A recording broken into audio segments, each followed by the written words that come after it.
سب سے خطرناک وہ شخص ہے جس کا برتاؤ ایک سا نہیں ہوتا۔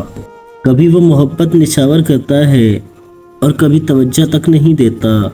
ایسے شخص کی دوستی انسان کو سوائے ذہنی مرض کے اور کچھ بھی نہیں دیتی۔ دولت سے آدمی کو جو عزت ملتی ہے وہ اس کی نہیں بلکہ اس کی دولت کی عزت ہوتی ہے۔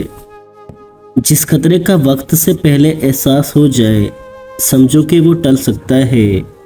اس کو روکنے کے لیے دعا کا ہتھیار ہے۔ اللہ پاک ان خطرات سے بچائے جن کے قریب آنے کا ہمیں احساس تک نہیں۔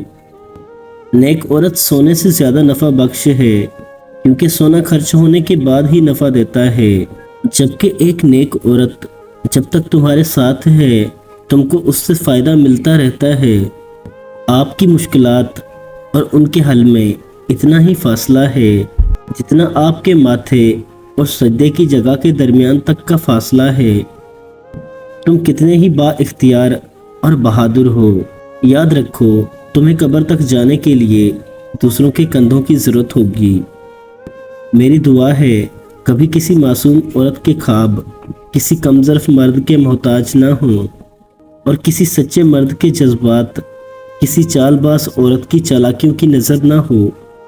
مرد کو ہمیشہ تھوڑا سا شرمانے والی عورت اور خوبصورت عورت ہی پسند آتی ہے۔ اگر آپ نے کسی کے کردار کا اندازہ لگانا ہو تو یہ دیکھیں کہ وہ ہنستا کس بات پر ہے۔